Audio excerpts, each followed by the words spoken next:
क्या आपको भी प्रार्थना में नींद आती है? क्या आपका भी प्रार्थना में मन भटक जाता है? क्या आप भी प्रार्थना में थकान और कमजोरी महसूस करते हैं? क्या प्रार्थना के समय आपको आलस्य होता है? क्या आप आत्मा में प्रार्थना करना चाहते हैं? तो इस वीडियो को पूरा देखना। आदि और अंत, अल्फा और ओमेगा, सत्य, मार्ग और जीवन, स्वर्ग और पृथ्वी के मालिक प्रभु यीशु मसीह के सामर्थी नाम में आप सबको सालोम। सभी भाई बहनों को जय यीशु मसीह की। परमेश्वर हम सबको आशीष दे। मैं पास्टर जितेंद्र मसीह यीशु मसीह की कलीसिया में आपका स्वागत करता हूं। मैं विश्वास करता हूं कि आप सब मसीह यीशु में आनंदित हो। हालेलुया। दोस्तों, आज मैं आपको बाइबल से 5 वचन बताऊंगा जिनको सुनने के बाद आपको प्रार्थना में और वचन पढ़ने में नींद नहीं आएगी और आपको आलस्य भी नहीं होगा और आपका मन भी नहीं भटकेगा। इन वचनों को बड़े ही ध्यान से सुनना, क्योंकि 5वां वचन आपकी जिंदगी बदल देगा। हालेलुया। दोस्तों, प्रभु यीशु मसीह ने मत्ती 26:41 में कहा है, जागते रहो और प्रार्थना करो कि तुम परीक्षा में ना पड़ो। यह वचन केवल चेलों के लिए नहीं था, बल्कि आज हमारे लिए भी है। आज बहुत से मसीही भाई बहन प्रार्थना करने बैठते हैं, पर कुछ ही मिनटों में नींद आने लगती है, मन भटक जाता है, शरीर थक जाता है और आत्मा कमजोर पड़ने लगती है। लेकिन यह याद रखिए, ये केवल शारीरिक थकान नहीं है, यह एक आत्मिक लड़ाई है मेरे प्रियो, जो हमारी आत्मा लड़ती है। मेरे प्रियो, शैतान जानता है कि एक जागने वाला, यानी कि जाग करके प्रार्थना करने वाला विश्वासी उसके राज्य को हिला सकता है। इसलिए वह आलस्य देने वाली, नींद लाने वाली और ध्यान भटकाने वाली आत्माओं को भेजता है, ताकि हम प्रभु यीशु मसीह से बातें ना कर सके। मेरे प्रियो, जो नींद प्रार्थना के समय आती है, तो वह केवल शारीरिक नींद नहीं होती है, बल्कि वह आपकी आत्मा को ठंडा करने के लिए शैतान का आत्मिक हमला होता है। परमेश्वर चाहता है कि हम उसकी उपस्थिति में जागते रहें। प्रभु का वचन रोमियो 13:11 में कहता है, अब वह घड़ी आ गई है कि तुम नींद से जागो। मेरे प्रियो, जब आत्मा जागती है तो शरीर पर हमारी आत्मा का कंट्रोल हो जाता है। जब हमारा मन प्रभु के वचन पर ध्यान करता है तो नींद भाग जाती है। प्रभु हमें अपने साथ प्रार्थना में जागने का अनुग्रह देता है, क्योंकि उसकी उपस्थिति में शक्ति है, ताजगी है और शांति है। हमें अपनी आत्मा को मजबूत करना और अपनी आत्मा को सिखाना है कि जब भी प्रार्थना का समय हो, हम जागते रहें। जैसे मेरे प्रियो, सैनिक होते हैं, पहरे पर खड़ा होकर के सोता नहीं है, वो सो नहीं सकता। वैसे ही आत्मिक योद्धा जो प्रार्थना करने वाला होता है, तो प्रार्थना के समय में उसको सोने की अनुमति नहीं होती है। नींद हमारी जिंदगी का एक हिस्सा है, मानते हैं, लेकिन अगर वह हमें परमेश्वर के संग समय बिताने से रोक दे तो वह आत्मिक रुकावट बन जाती है। इसलिए आज से हम यह घोषणा करें कि मैं प्रार्थना के समय आने वाली नींद को डांटता हूं। मैं आत्मा में जागता रहूंगा, क्योंकि मेरा प्रभु जीवित है। मैं सोऊंगा नहीं, बल्कि आत्मिक रूप से जागता रहूंगा। जब आप यीशु के लहू और वचन के साथ यह घोषणा करेंगे, तो आत्मा में आपके नई आग जलेगी। आपका मन प्रार्थना में परमेश्वर से जुड़ जाएगा, आंखें खुली रहेंगी और आत्मा प्रभु की उपस्थिति में आनंद पाएगी। हालेलुया। नींद, आलस्य और सुस्ती का हर आत्मिक जाल टूट जाएगा। याद रखिए, यह यीशु मसीह की आज्ञा है कि हम जागे और प्रार्थना करें। हमारा प्रभु जागने वाले लोगों के द्वारा काम करता है। वह उन्हीं से बातें करता है जो उसके वचन पर ध्यान देने के लिए तैयार रहते हैं। तो आओ मेरे प्रियो, आज हम आत्मा में मजबूत होकर कहते हैं, प्रभु मेरी आंखें खोल दे, मेरा मन जगा दे, मेरी आत्मा को मजबूत कर दे। मैं सोने के लिए नहीं, बल्कि तेरे संग बात करने के लिए बनाया गया हूं। हालेलुया। तो दोस्तों, अब मैं आपको बाइबल में से 5 सामर्थी वचन बताऊंगा। उनको सुनना जरूरी है और हर वचन के लिए कमेंट में आपने एक आमीन जरूर लिखना है। हालेलुया। प्रभु आपको आशीष करे, ब्लेस करे। तो मेरे प्रियो, पहला वचन है गतसमनी के बाग में प्रार्थना। मत्ती 26 अध्याय का 36 से 46 वचन तक जब हम पढ़ते हैं, तो उसमें कुछ बातें लिखी हैं और बहुत जरूरी है मेरे प्रियो, बड़े ध्यान से सुनना। लिखा है 36 वचन के अंदर, तब यीशु अपने चेलों के साथ गतसमनी नामक एक स्थान में आया और अपने चेलों से कहने लगा, यहीं बैठे रहना जब तक कि मैं वहां जाकर प्रार्थना करूं। और वह पतरस और जबदी के दोनों पुत्रों यानी याकूब और यूहन्ना को साथ ले गया और उदास और व्याकुल होने लगा। तब उसने उनसे कहा, मेरा मन बहुत उदास है, यहाँ तक कि मेरा प्राण निकला जा रहा है। तुम यहीं ठहरो और मेरे साथ जागते रहो। फिर वह थोड़ा और आगे बढ़कर मुंह के बल गिरा और यह प्रार्थना करने लगा, हे मेरे पिता, यदि हो सके तो यह कटोरा मुझसे टल जाए, फिर भी जैसा मैं चाहता हूं वैसा नहीं, परंतु जैसा तू चाहता है वैसा ही हो। फिर चेलों के पास आकर उन्हें सोते हुए पाया और पतरस से कहा, क्या तुम मेरे साथ 1 घंटे के लिए भी नहीं जाग सके? जागते रहो और प्रार्थना करते रहो कि तुम परीक्षा में ना पड़ो।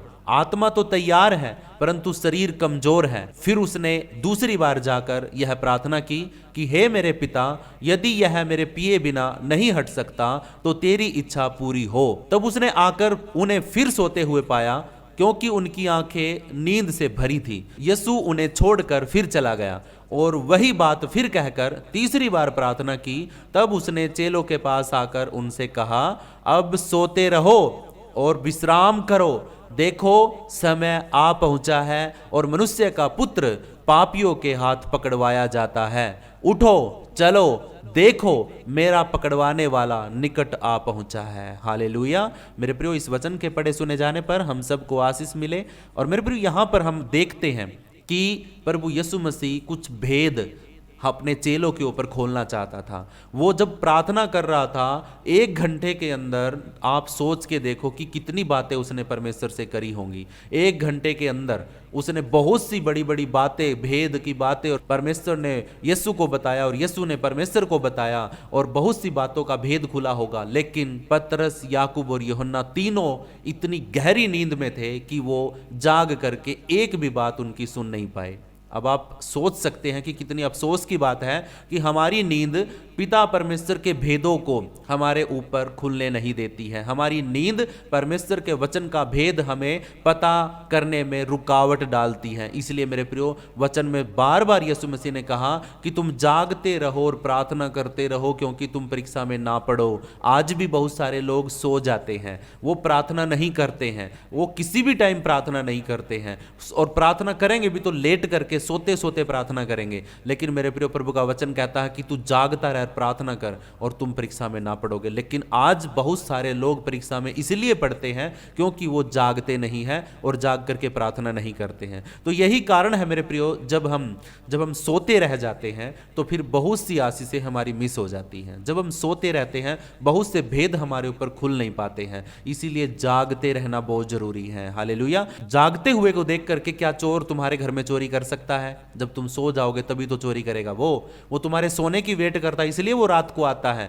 इसलिए प्रभु का वचन कहता है कि जब तुम रात को भी जाग करके प्रार्थना करेगा तो शैतान तेरे घर में घुस नहीं पाएगा।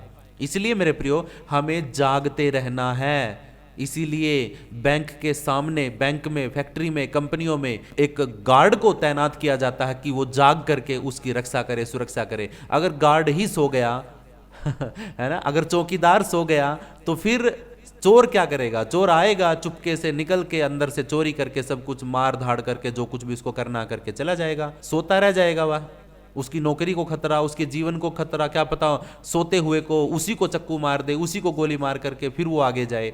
तो इसीलिए जागते रहोगे तो कोई तुम पर हमला नहीं कर पाएगा। हालेलुया। हमें शरीर में भी जागना है और हमें आत्मा में भी जागना है। हालेलुया। प्रभु का बहुत बहुत धन्यवाद हो। आप इस वचन को अगर आप समझ पाए हैं, अगर आपको लगा है कि हाँ, मुझे जाग करके प्रार्थना करना चाहिए, मुझे वचन को जाग करके पढ़ना चाहिए ताकि परमेश्वर का भेद मेरे ऊपर खुले और कोई दुष्ट शैतान मुझ पर हमला ना करने पाए, इसलिए मुझे जागते रहना चाहिए। हालेलुया। अगर ऐसी बात आपके मन में आई है, अगर परमेश्वर के आत्मा ने इस वचन के द्वारा आपसे बात किया है, तो प्लीज कमेंट में जाइए और अभी प्रभु यीशु मसीह के नाम के लिए एक आमीन जरूर लिखिए ताकि आप इससे सहमत हो सको। हालेलुया। अब मैं आपको दूसरा वचन बताता हूं। दूसरा वचन है मेरे प्रियो, ज्योति की संतान। पहला थिस्सलुनीकियों 5 अध्याय का 5 से 8 वचन जब हम पढ़ते हैं तो उसमें लिखा है, क्योंकि तुम सब ज्योति की संतान और दिन की संतान हो। हम ना रात के हैं ना अंधकार के हैं, इसलिए हम औरों के समान सोते ना रहें, पर जागते और सावधान रहे। क्योंकि जो सोते हैं वे रात ही को सोते हैं और जो मतवाले होते हैं वे रात ही को मतवाले होते हैं। पर हम जो दिन के हैं विश्वास और प्रेम की झिलम पहनकर और उद्धार की आशा का टोप पहनकर सावधान रहें। हालेलुया। हम क्या है मेरे प्रियो? हम ज्योति की संतान हैं और हम जगत की ज्योति हैं। हालेलुया। प्रभु का वचन हमारे द्वारा लोगों के जीवन में काम करता है, प्रभु का आत्मा हमारे द्वारा लोगों के जीवन में काम करता है। तो इसलिए हम क्या हुए? हम जगत की ज्योति। और हम किसकी संतान है? हम ज्योति की संतान है। अगर हम ज्योति की संतान हैं तो हमारे अंदर भी ज्योति होगी। अगर हम मृत्यु की संतान है तो हमारे अंदर मृत्यु होगी। अगर हम डर की संतान है तो हमारे अंदर डर होगा। अगर हम शैतान की संतान है तो शैतान का स्वभाव होगा। लेकिन हम तो ज्योति की संतान हैं, तो हमारे अंदर रोशनी होनी चाहिए, अंधकार नहीं होना चाहिए। और अंधकार तो शैतान का प्रतीक है और ज्योति परमेश्वर का प्रतीक है। तो लिखा है, क्योंकि तुम सब ज्योति की संतान हो। हम जो यीशु मसीह पर विश्वास करते हैं, हम रोशनी की संतान है, हम लाइट की संतान है। हमारे परमेश्वर पिता ज्योति है। हालेलुया। दिन की संतान है हम रात की संतान नहीं है। ना हमारे अंदर कोई अंधकार है, इसलिए हम औरों के समान सोते ना रहे। अगर लाइट है, जो लाइट है जिसका काम जलने का है, अगर वो बुझ गई तो फिर अंधकार हो जाएगा या नहीं हो जाएगा? हो जाएगा ना। अब सूर्य है, अगर वो सूर्य हमारी पृथ्वी के ऊपर वो चमके ना और जिस टाइम पे उसको निकलना चाहिए उस टाइम पे ना निकले तो अंधेरा बढ़ जाता है ना। कई बार दिन छोटे हो जाते, कई बार दिन बड़े हो जाते हैं। तो वो ज्योति है, अगर वो चमकना बंद कर दे तो क्या पृथ्वी पर रोशनी हो सकती है? नहीं हो सकती ना। जब हम चमकना बंद कर देंगे तो क्या हम दूसरों के जीवन में रोशनी कर सकेंगे? नहीं कर सकेंगे ना। अगर हमारा ही दिया बुझा हुआ है तो हम दूसरों के घर को रोशन कैसे कर सकते हैं? इसलिए मेरे प्रियो, हमें सोते नहीं रहना है, हमें जागना है। क्योंकि हम अगर सो गए तो अंधकार हमारे अंदर भी आ जाएगा और जिसके घर में हम रोशनी करना चाहते हैं उसके घर में अंधेरा तो ऑटोमेटिक हो ही जाएगा। इसलिए अगर हम जागते रहे तो हम ज्योति के समान चमकते रहेंगे और जिसके पास जाएंगे, जहां कहीं भी होंगे, वहां पर अंधकार खत्म और वहां पर रोशनी चालू हो जाएगी, वहां पर लाइट हो जाएगी। और रोशनी और लाइट का मतलब है परमेश्वर की उपस्थिति और अंधकार का मतलब है वहां पर शैतान की उपस्थिति। अब आप देखो कि क्या आप अंधकार में रहना पसंद करते हैं या आप ज्योति में चलना पसंद करते हैं। वचन में लास्ट में लिखा है, हम दिन के हैं, हम रात के नहीं हैं। हमें ना तो रात में सोना है, ना ही हमें दिन में सोना है। हम रात में भी दिन करने वाले व्यक्ति हैं। इसलिए विश्वास और प्रेम की झिलम पहनकर, हमारे अंदर विश्वास होना चाहिए, प्रेम होना चाहिए, उसकी झिलम हमारी छाती के ऊपर हमारे दिल की रक्षा करने के लिए हमें पहन लेना है। और उद्धार की आशा का टोप पहनकर, मतलब हमें एक आशा है, एक उम्मीद है कि हमारे अंदर उद्धार है, परमेश्वर ने जो हमें दिया है, और हम भी उद्धार का संदेश दूसरों को सुनाएंगे। वो टोपी हमारे ऊपर होनी चाहिए, एक ताज हमारे ऊपर होना चाहिए, वो ताज है उद्धार का। ये दोनों चीजें अगर हमारे अंदर हैं, प्रेम है, विश्वास है और उद्धार है, तो हम चमकेंगे। रात हो, दिन हो, अंधकार हो, कुछ भी हो, हम चमकेंगे और दूसरों के जीवन में भी रोशनी करने वाले बन जाएंगे। हालेलुया। तो इसीलिए हमें इस बात का ध्यान रखना है कि हमें रोशनी में चलना है, हमें अंधेरे में नहीं चलना है। प्रभु ने हमें अंधकार के लिए नहीं, हमें रोशनी के लिए ठहराया है। हालेलुया। हमें परमेश्वर ने जगत की ज्योति ठहराया है, तो हम लोगों के जीवन में रोशनी करने वाले हैं। मेरे प्रियो, प्रभु आपको आशीष करे, ब्लेस करे। अगर आपको ये वचन समझ में आया है तो प्लीज कमेंट में जाइए और एक आमीन लिखिए। प्रभु आपको आशीष करे, ब्लेस करे। हालेलुया। अब तीसरा वचन सुनिए, मसीह को पहन लेना। रोमियो 13 का 11 से 14 वचन जब हम पढ़ते हैं उसमें लिखा है, और समय को पहचान कर ऐसा करो, क्योंकि अब तुम्हारे लिए नींद से जाग उठने की घड़ी आ पहुंची है। क्योंकि जिस समय हमने विश्वास किया था उस समय की तुलना से अब हमारा उद्धार निकट है। रात बहुत बीत गई है और दिन निकलने पर है, इसलिए हम अंधकार के कामों को छोड़ करके ज्योति के हथियार बांध ले। हमें उचित रूप से चलना चाहिए। जैसे दिन में चलते हैं वैसे ही हमें हर वक्त, रात हो, दिन हो, अंधेरा हो, रोशनी हो, हमें वैसे ही चलना चाहिए कि जैसे लोग दिन में चलते हैं। ना तो लीला क्रीड़ा में फंसना है और ना पियक्कड़पन में फंसना है, ना व्यभिचार में और ना लुचपन में और ना झगड़े में और ना जलन में। 14 वचन में लिखा, बल्कि प्रभु यीशु मसीह को पहन लो और शरीर की अभिलाषाओं को पूरा करने के लिए योजना बिल्कुल भी मत बनाओ। हालेलुया। ये वचन के पढ़े सुने जाने पर प्रभु हम सबको आशीष करे, ब्लेस करे। वचन में लिखा मेरे प्रियो 11 में, कितना अद्भुत वचन है। और समय को पहचान कर हमें एक काम करना है। क्या?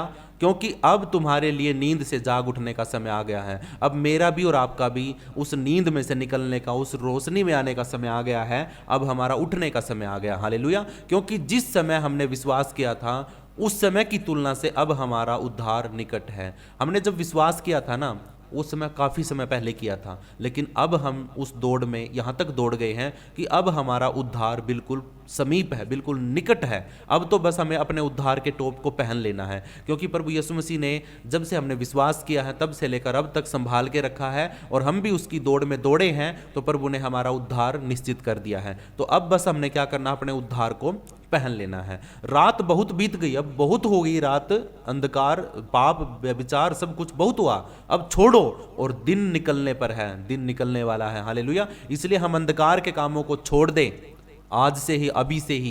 पाप को, शैतान की योजनाओं को, कुछ खाना पीना गंदा, व्यभिचार करना, बुरा सोचना, बुरा मन में लेके आना, और कुछ गुटखा, सुपारी, बीड़ी, तंबाकू, सिगरेट ये पीना, दारू पीना, ये सब कुछ छोड़ दे, क्योंकि ये परमेश्वर का मंदिर है शरीर, तो इसको हमने नाश नहीं करना है। हालेलुया। इसलिए हम अंधकार के कामों को छोड़कर ज्योति के हथियार को बांध ले।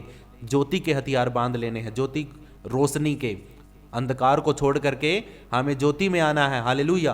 13 वचन में लिखा, जैसे दिन में हम चलते हैं वैसे ही हम रात को चले, अंधेरे में भी हम वैसे ही चले। पाप अगर कहीं पर है तो हम उस पाप में ना फंसे। अगर हमें दिख रहा कि हमें पाप बुला रहा है, हमें व्यभिचार में कोई झोली दे करके बुला रहा है, हम वहां पे ना जाएं। लीला क्रीड़ा होती है कि बहुत से शरीर के काम होते हैं। हम शरीर को खुश करने के लिए, शरीर की जरूरतों को पूरा करने के लिए, शारीरिक अभिलाषाओं को पूरा करने के लिए हम जो भी कार्य करते हैं वो लीला क्रीड़ा में आते हैं। हम पियक्कड़पन में चले जाते हैं, पीना, दारू पी के पड़े रहना, मतवालापन, व्यभिचार में, किसी न किसी, कोई पति है अपनी पत्नी के होते हुए दूसरी पत्नी के साथ व्यभिचार में है, और किसी की पत्नी पति के होते हुए दूसरे पति के साथ व्यभिचार में है। कोई लड़का है, लड़की है, शादी से पहले ही बॉयफ्रेंड गर्लफ्रेंड का रिश्ता निभा रहे हैं। ये चीजें क्या है? आपको अंधकार में लेके गई हुई, आप अंधकार में हो, निकलो उधर से। लुचपन की बातें ना करो, झगड़े की बातें ना करो, जलन में ना रहो, ये सब कुछ आपको अंधकार में लेके जा रहे हैं। बल्कि प्रभु यीशु मसीह को पहन लो, क्योंकि प्रभु यीशु मसीह जीवन की, जगत की ज्योति है।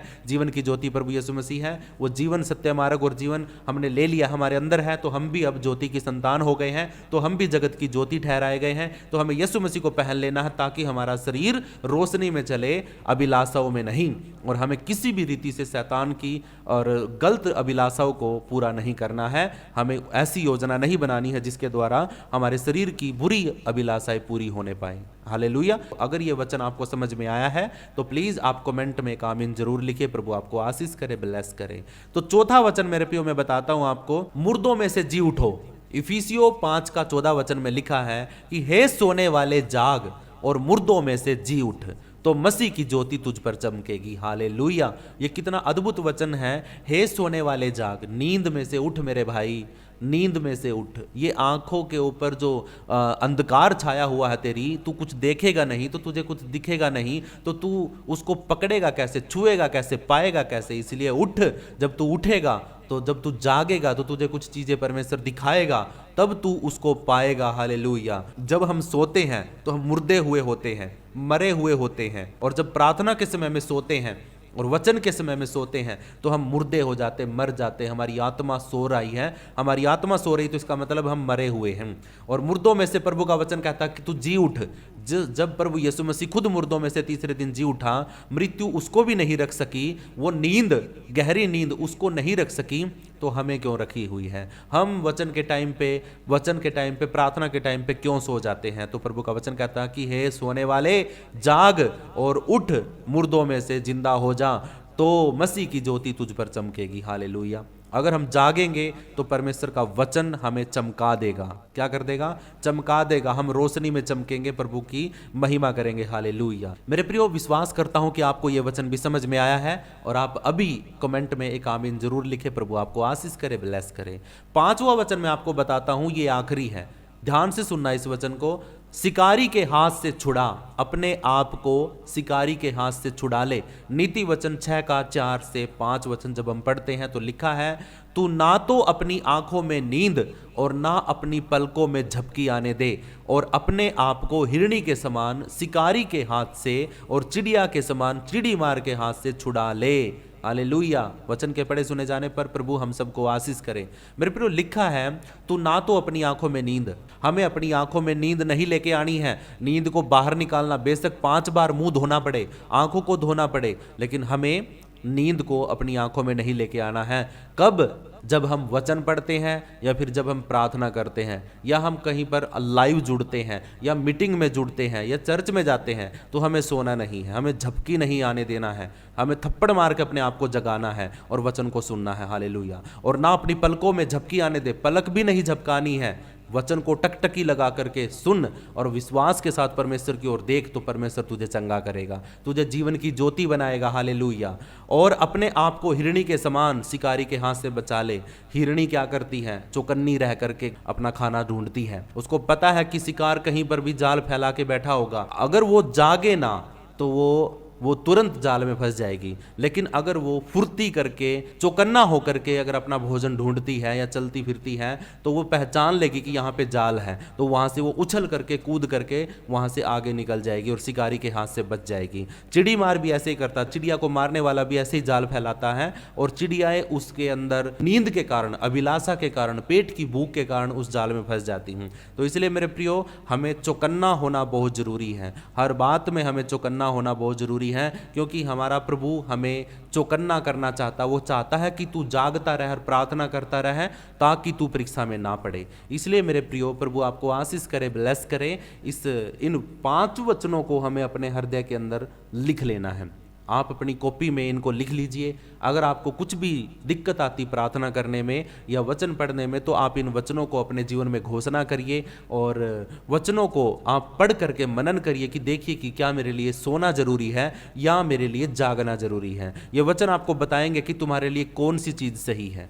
आपको चुनाव करना है, आपको नींद चाहिए या जीवन की ज्योति चाहिए है, आपको नींद चाहिए है या परमेश्वर का मुकुट चाहिए है। हालेलुया। इसीलिए परमेश्वर के लोगों, अपने आप को तैयार करो, अपनी आत्मा में जाग जाओ और परमेश्वर की महिमा करो और वचन को पढ़ो और प्रार्थना करो। धन्यवाद हो प्रभु का सब बातों के लिए। आशा करता हूँ आपको ये वचन भी समझ में आया है और आप इस वचन के लिए भी कमेंट में आमीन जरूर लिखेंगे। प्रभु का धन्यवाद हो सब बातों के लिए। और ये 5 वचन हमारे लिए एक जीवन में, आत्मा में मजबूती का रास्ता खोलेंगे। हालेलुया। तो मैं विश्वास के साथ आप लोगों के लिए प्रार्थना करना चाहता हूँ। अपनी आंखों को बंद करिए और सरों को झुकाइए और सर पे हाथ रख लीजिए। मैं विश्वास के साथ आपके लिए कुछ घोषणा करना चाहता हूँ। प्रभु आपको आशीषित करे, ब्लेस करे। अपनी आंखों को बंद करिए। मैं विश्वास के साथ घोषणा करता हूँ, जो भी इस वक्त मेरा भाई, मेरी बहन, जो कोई भी मेरी आवाज को सुन रहा, मैं उसके लिए प्रार्थना करता हूँ अपने हाथों को बढ़ा करके। मेरे प्रभु यीशु मसीह नासरी, अगर ये वचन के टाइम पे या फिर प्रार्थना के समय पे या फिर चर्च में जाने के बाद या संगति में या ऑनलाइन जुड़ते समय अगर इनको नींद आती है, अगर इनको आलस्य होता, उबासी आती है, मन भटक जाता, आंख बंद करते ही गंदे गंदे फोटो दिखते हैं, कुछ गलत बातें याद आती हैं, कुछ गलती शैतानी योजनाएं दिखती हैं, फोटो दिखते हैं, इन चीजों से परेशान हो जाता है, तो मैं इसके लिए प्रार्थना करता हूँ यीशु मसीह नासरी के नाम से। मैं इसके ऊपर यीशु के लहू की घोषणा करता हूँ। मैं यीशु का लहू लगाता हूँ इस तेरे बेटे के लिए, तेरी बेटे के लिए जो मेरी आवाज को सुन रहा है। यीशु मसीह का लहू लगा करके इसके ऊपर से दुष्ट के, शैतान के आत्मिक हमले को तोड़ देते हैं। और ये आज के बाद कभी भी, जब भी ये प्रार्थना में जुड़ेगा या प्रार्थना करेगा या वचन पढ़ेगा, तो इसको नींद नहीं आएगी। इसकी आंखों की नींद, इसके शरीर की दुर्बलता, आत्मिक हमला मैं यीशु के लहू के द्वारा तोड़ देता हूं और इसको आजाद करता हूं यीशु के नाम में। और वचन में जो लिखा, यीशु ने कहा कि जागते रहो और प्रार्थना करते रहो कि तुम परीक्षा में ना पड़ो। तो इसलिए ये घोषणा मैं इस तेरे बेटे के लिए भी करता हूं कि मेरे भाई जागता रहे और प्रार्थना में बना रहे, ताकि तू परीक्षा में ना पड़े, ताकि तू बीमारी में ना जाए, ताकि शैतान तेरी परीक्षा ना करने पाए। हालेलुया। प्रभु की महिमा हो, बड़ाई हो, स्तुति हो, प्रशंसा हो।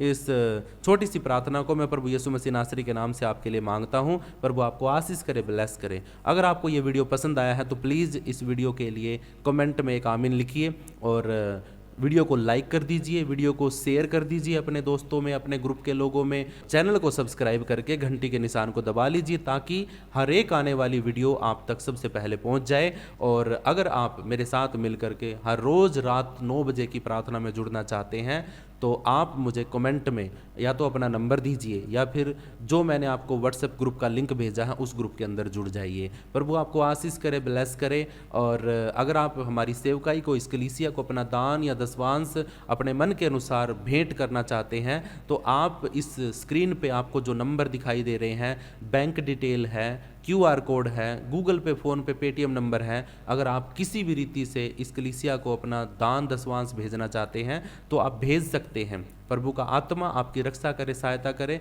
और आपके खत्ते हमेशा भरे रहे और आप जागते रहो और प्रार्थना में बने रहो। प्रभु यीशु मसीह के नाम में आपको जय मसीह की, आपको सालोम। प्रभु आपको आशीष करे, ब्लेस करे।